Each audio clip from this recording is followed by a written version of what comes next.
ফুদাইল ইবনে আয়াজ বড় একজন সুফি ছিলেন। তিনি বলছেন, আমি যখন কোনো গুনার কাজ করি তাহলে এর প্রভাবটা আমি আমার চাকরের মধ্যে দেখি, আমার গাধার মধ্যে দেখি, ঘোড়ার মধ্যে দেখি, আমার স্ত্রীর মধ্যেও এটার প্রভাব দেখতে পাই। আপনি তো আসেন তাজকিয়ে নফসের জন্য, নফস পরিষ্কার করার জন্য। কিয়ামত পর্যন্ত ইল্লাল্লাহর জিকির করলেও আপনার কলব পরিষ্কার হবে না। আজীবন আল্লাহ আল্লাহ জিকির করলে আপনার কলব পরিষ্কার হবে না, যতক্ষণ না আপনি নিজকে গুনাহমুক্ত না করবেন। আজকে আমি একটা বিষয়ে কথা বলবো, যেহেতু আমাদের দেশে ওয়াজগুলি হয় এমন যে 1-1.5 ঘন্টা ওয়াজের পরে কিসের ওয়াজ হইল না বক্তা বলতে পারে না শ্রোতা বলতে পারে। কতক্ষণ হাসাহাসি হবে, কতক্ষণ নাটক মঞ্চস্থ হবে, এরপর যে যার মতো হ্যাঁ খুব ভালো ওয়াজ হয়েছে চলে যাবে। এরপরে উনি কি নিয়ে গেল শ্রোতাও বলতে পারে না, বক্তা তো অনেক আগেই না। আল্লাহ তাআলা এই ধরনের নাটুকে ওয়াজ থেকে আমাদের সবাইকে হেফাজত করুক, আমরা সবাই বলি আমিন। কতগুলো গুরুত্বপূর্ণ বিষয় আপনাদের সামনে আলোচনা করা দরকার, কিন্তু আমার হাতে যেহেতু সময় নেই আমি একটা বিষয় আলোচনা করব। আমরা যেখানে মাঠে বসেছি আমরা যারা, এর কয়েক গুণ মানুষ নিশ্চয়ই বাইরে আছে নাকি? এটা তো আপনার একমত না? বাইরে, বাজারে, পথে ঘাটে আমরা যারা এখানে বসেছি তার চেয়ে কয়েক গুণ বেশি মানুষ, ঠিক কিনা? কারণ আমার গাড়িটা ওই রাস্তার মাথা থেকে এই পর্যন্ত আসছে যা সময় লাগছে, শঙ্কুশাল থেকে এই পর্যন্ত আসতে এই সময় লাগে না। তাহলে মানুষের জন্য গাড়ি সামনে যায় না, এতটা ভিড় হলো আমাদের রাস্তায়। এরা কিন্তু শুধুমাত্র দোকানদারি করতে এবং বেচা কেনার জন্য আসছে। তেজারাতান লান তাবুর, এমন ব্যবসা যেটা কোনো সফল কাম হওয়ার কোনো সুযোগ নেই। আর আপনারা যদি সত্যিকার অর্থে এখানে বসে থাকেন তাহলে আপনারা ওই ব্যবসার জন্য এসেছেন যেই ব্যবসায় প্রতি মুহূর্তেই লাভ আর লাভ, লোকসানের কোনো সম্ভাবনাই নেই। দুইটা ব্যবসা কি এক? সবসময় দুনিয়া নিয়ে ব্যস্ত থাকার জন্য আপনি দুনিয়ায় আসেন নাই। দুনিয়ায় অতটুকু ব্যস্ত থাকবেন যতটুকু ব্যস্ত থাকা দুনিয়ায় বাঁচার জন্য দরকার, এর চেয়ে বেশি না, এর চেয়ে বেশি লোভের কোনো সুযোগ নাই। আমরা যারা প্যান্ডেলে বসা আছি আমাদের গোনা নাই কার কার? একটু হাত তুলতে পারবো যে আমার কোনো গোনা নাই? তাহলে আপনি কিসের ভিত্তিতে নিজেকে এতটা ভালো মনে করলেন, চাঙ্গা মনে করলেন, নিজে মুক্তির বিষয়ে এতটা নিশ্চিত হলেন, অথচ এটা নিশ্চিত করে বলতে পারেন না আপনার গুনাহ নাই? এমনকি একজন পাওয়া যাবে যিনি এটা বলতে পারবেন আমার গুনাহ নাই? আরো নিচের দিকে আসি, এমনকি একজন পাওয়া যাবে যিনি এই কথা বুকে হাত দিয়ে বলতে পারবেন যে জীবনে কোনোদিন একবার একটি মিথ্যা কথাও বলি নাই?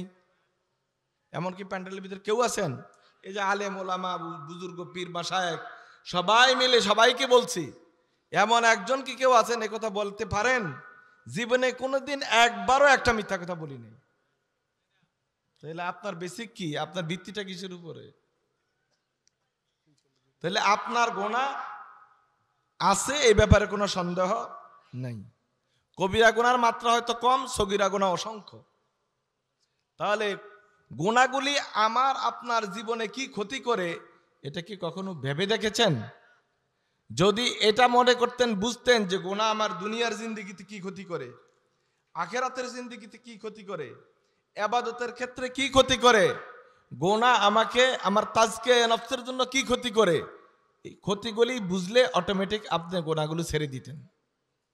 কিন্তু আপনি মনে করেন গুনাহ এখন করি পরে দেখা যাক যা হওয়ার হবে। অনেক মানুষই এরকম মনে করে, কথা ঠিক কিনা বলেন? এখন চালাইয়া যাই পরে যা হওয়ার হবে। না ভাই, এখন চালাইয়া যাওয়ারও সুযোগ নাই। যেই গুনাহ করবেন দুনিয়ায় এইটির ফলাফল আপনি ভোগ করে যাবেন। কিভাবে ভোগ করবেন আমি একটু সংক্ষেপে আলোচনা করব। আলোচনাটা কিছুটা কঠিন, আপনাদের জন্য উপকার হবে আমি আশা করি, যেহেতু আপনারা একটা মানসম্মত মানুষ, সাধারণ পাবলিক না।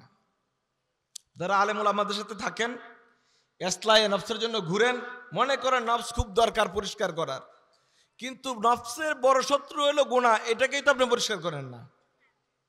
তাহলে প্রথমেই শুনেন, আসারুল মাআসি আলাল কলব, মানুষের অন্তরের উপরে গুনাহ কি কুপ্রভাব ফেলে। আপনি তো আসেন তাজকিয়া নফসের জন্য, নফস পরিষ্কার করার জন্য, কিয়ামত পর্যন্ত ইল্লাল্লাহ জিকির করলেও আপনার কলব পরিষ্কার হবে না। আজীবন আল্লাহ আল্লাহ জিকির করলে আপনার কলব পরিষ্কার হবে না, যতক্ষণ না আপনি নিজকে গুনাহমুক্ত না করবেন। কলবের উপর কি কি ক্ষতিকর প্রভাব পড়ে গুনাহের? 1 নম্বর, আল ওয়াহশাতু ফিল কলব। যখন আপনি গুনাহ করেন, আপনার অন্তরটা একটা টেনশনে পড়ে যায়। আপনি কোনো কিছুই আপনার কাছে স্থির হয় না, ভালো লাগে না। কোটি কোটি টাকার মালিক হয়েছে, অভিযোগ কি হুজুর টেনশনে আছি, খুব টেনশনে আছি, শুধু দোয়া করেন, টেনশনে আছি। আপনাদের মধ্যে টেনশনের জন্য দোয়া চাওয়ার লোক আছে না নাই? টেনশন থেকে বাঁচার জন্য দোয়া চায় এমন লোক আছে না নাই? দেখবেন যারা টেনশনের জন্য দোয়া চায় তার অধিকাংশই ধনী মানুষ নাকি গরিব মানুষ?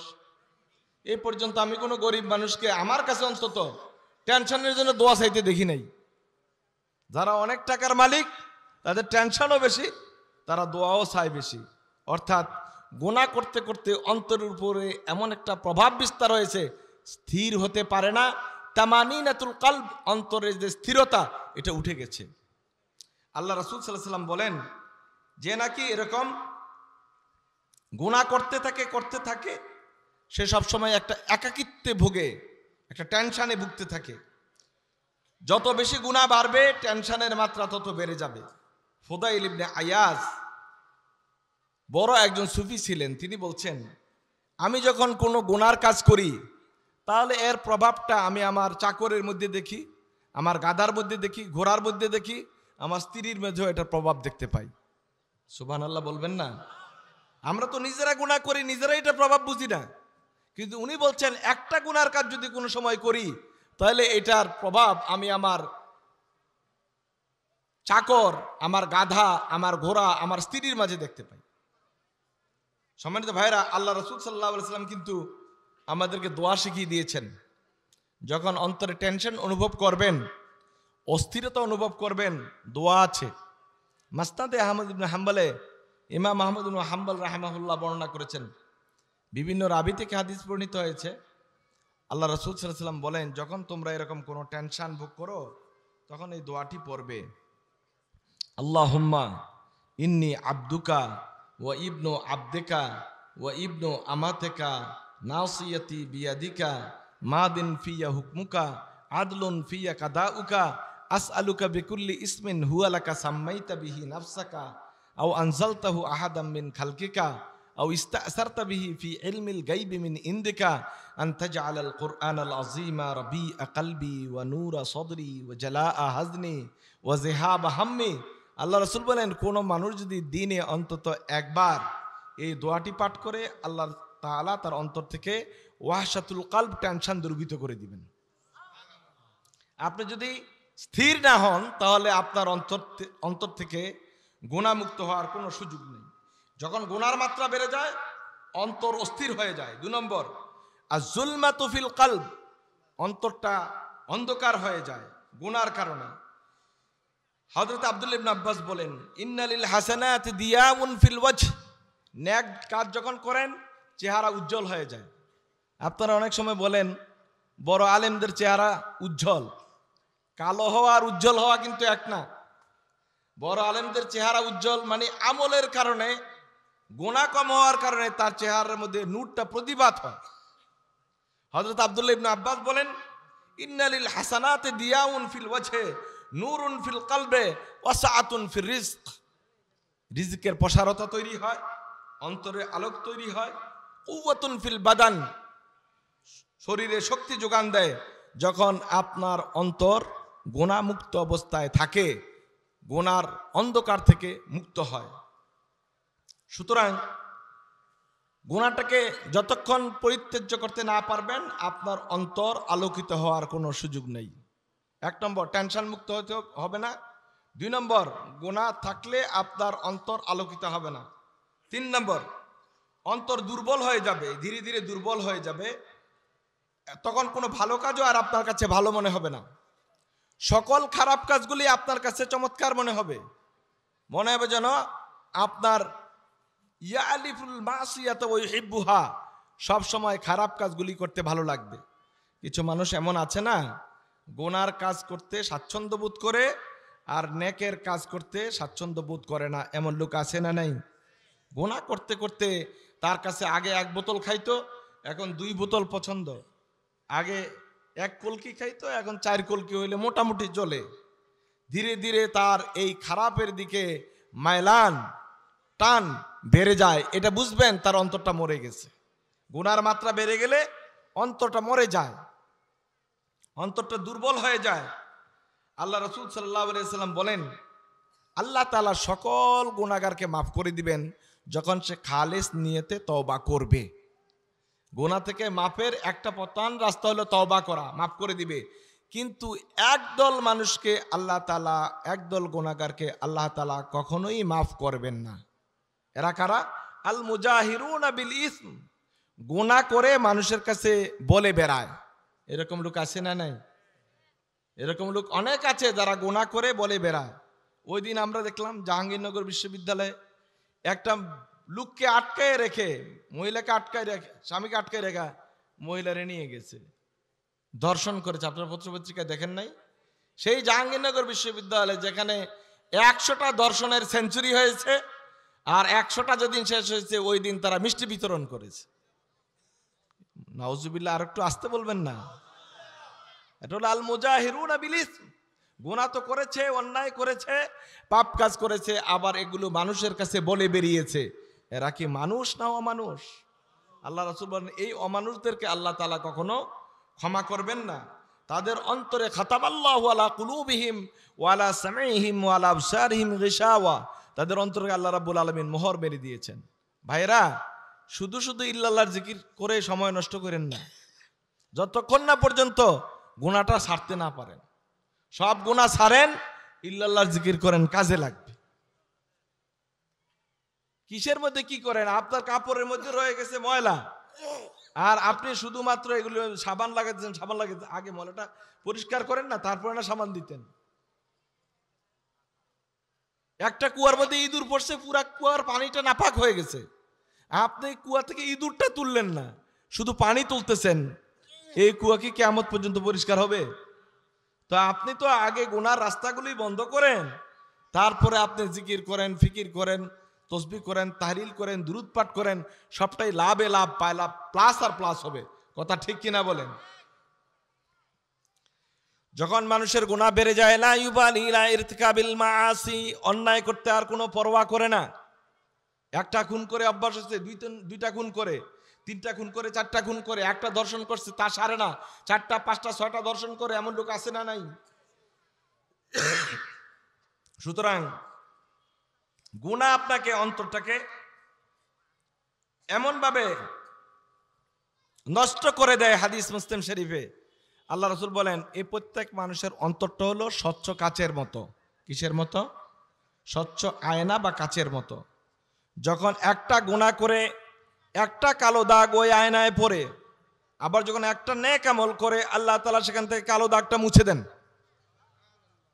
এইভাবে আল্লাহ রাসূল বলেন, একটা গুনাহ করে একটা কালো দাগ পরে, একটা গুনাহ করে একটা কালো দাগ পরে, এমন করতে করতে অন্তরটা একবারে কালো দাগে দাগে ভরপুর হয়ে যায়।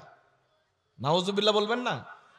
আবার কোন বান্দা গুনার দরজাটাকে বন্ধ করে দেয়, নেক আমল শুরু করেছে, আগের গুনাহগুলো একটা একটা করে মুছে মুছে ওই পুরা কালো দাগগুলি চলে যায়, স্বচ্ছ আয়নার মতো হয়ে যায়। সুযোগ আছে, আপনি এখনো গুনার দরজাটা বন্ধ করেন, নেক আমল করতে থাকেন, আগের গুনাহগুলি মুছে আপনার অন্তরটা স্বচ্ছ কাচের মতো হয়ে যাবে। আমি বলছি না, আল্লাহ রাসূল সাল্লাল্লাহু আলাইহি ওয়াসাল্লাম বলছেন।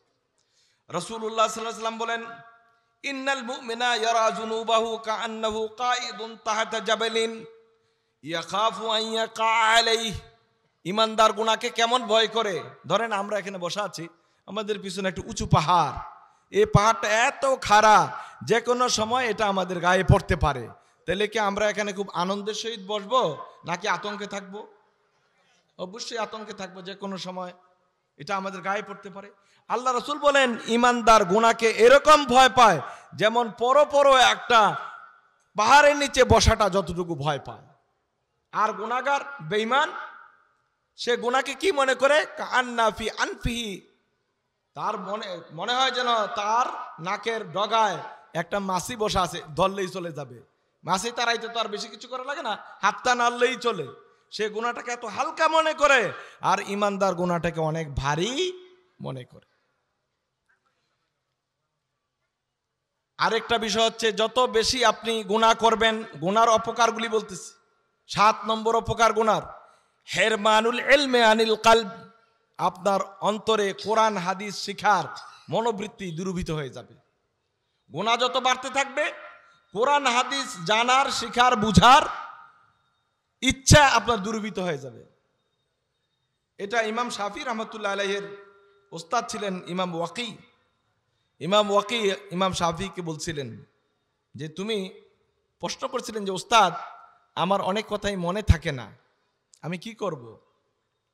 তখন ইমাম শাফি রহমতুল্লাহ আলাইহি তাকে বলছিলেন যে, আমি তো তোমার মধ্যে দেখতেছি নূর, এলেমের নূর রয়েছে। ইমাম মালিক বলছিলেন, শাফি তোমাকে দেখে মনে হয় তোমার মধ্যে এলেমের নূর আছে, তুমি একটু চেষ্টা করলে আল্লাহ তাআলা তোমাকে অনেক উঁচু মাকামে নিয়ে যাবে। তো ইমাম ওয়াকি ইবনুল জাররা বলছিলেন, ইমাম শাফি এটা কবিতা আকারে বর্ণনা করেছেন, শাকাউতু ইলা ওয়াকি ইন সুয়া হিফজি, আমি কথা মনে থাকে না, কোরআন হাদিস মুখস্থ থাকে না, এই অভিযোগটা আমি আমার ওস্তাদ ওয়াকি ইবনুল জাররাকে করেছিলাম। ফাউসানি লিতারকিল মাআসি, তখন আমার ওস্তাদ আমাকে বলছিলেন, তোমার 1 নম্বর কাজ হলো আজকে থেকে আর কোনো গুনার কাজ করবে না, আল্লাহ তাআলা তোমার জেহেন দ্বীনি ইলমের জন্য খুলে দিবে। এই যে আপনাদের কাছে কোরআন শরীফ পড়তে কইলে আপনাদের ভালো লাগে না, এটা একটা বড় কারণ হলো আপনার অন্তর গুনাহ দ্বারা পরিপূর্ণ। একটা হাদিস পড়তে ভালো লাগে না, কিন্তু ঠিকই একটা উপন্যাস রাত জেগে কিন্তু পড়া শেষ, এরকম লোক আছে না নাই? একটু নিজকে জিজ্ঞাসা করেন যে আসলেই আপনার অন্তরটা মরে গেছে। এটা প্রমাণ হলো আপনি কোরআন এবং হাদিস পড়তে আপনার কাছে মজা লাগে না। উপন্যাস, এরপরে কি এখন তো মাশাআল্লাহ উপন্যাস পড়ার টাইম আছে না? এখন কোথায় টাইম? শুধু ফেসবুক আর ইউটিউব, আঙ্গুলের টানের ছোটে কোন দিকে কি যাইতেছে আল্লাহ ভালো জানে। সারাটা রাত টিপতে থাকে, ফজরের জামাত নাই, নামাজ নাই, কিছু নাই, এমন লোক আছে না নাই? মাকদুব আলাইহিমের দরজায় পৌঁছে গেছেন। এটা তো কোনো যন্ত্র না, এটা তো ইমানও হারাবে, আমল তো শেষই। কথা ঠিক কিনা বলেন? যত কম চালাইতে পারবেন যন্ত্রটা তত ভালো থাকবেন। এটা মানুষের একবার সব আমলকে নষ্ট করে দিছে। আপনি মনে করবেন না ভালো কিছু দেখি। একবার নাকি হাফিজি হুজুর রহমতুল্লাহ আলাইহি জিজ্ঞেস করছিল, হুজুর এই টেলিভিশন দেখুন জায়েজ আছে নি?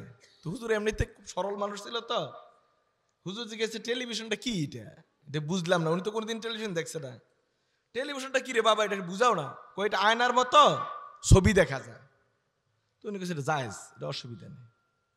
তো আয়নার মতো ছবি দেখা গেলে আয়না দিয়ে আমরা ছবি দেখেন না, এটা কি জায়েজ না নেই? তো ওনারা যা বলছে উনি তা বুঝে ফতুয়া দিয়ে দিছে, আয়নার মতন যেহেতু ছবি দেখা যায় এটা জায়েজ, অসুবিধা নেই। এরপর হুজুরে বুঝাইছে, হুজুর এটা এই ছবি না, এটা সেই ছবি। এটা যেই ছবি বুঝাইছে এটা এই ছবি না, এটার মধ্যে তো উলঙ্গ ছবি আছে, মেয়েদের ছবি দেখা যায়, এরকম নাউযুবিল্লাহি মিন যালিক। এটা এতক্ষণে নি কইলি, মানে সরল মানুষ তো যা বুঝাইছে তা ফতুয়া দিয়ে দিছে। তো আপনারা যে কোন হয় যে ফেসবুক চালাই, ইউটিউব চালাই কিছু জানার জন্য, কি জানেন এটা তো আমি জানি, জানানোর থেকে টানেন বেশি। শিখারছে আপনারা খারাপ কাজগুলোকে বেশি ব্যবহার করেন। সুতরাং এটাকে বন্ধ রাখেন, ইমান বাঁচাইতে হইলে গুনাহ মুক্ত থাকতে হইলে। আল্লাহ তাআলা তৌফিক দান করুক, আমরা সবাই বলি আমিন।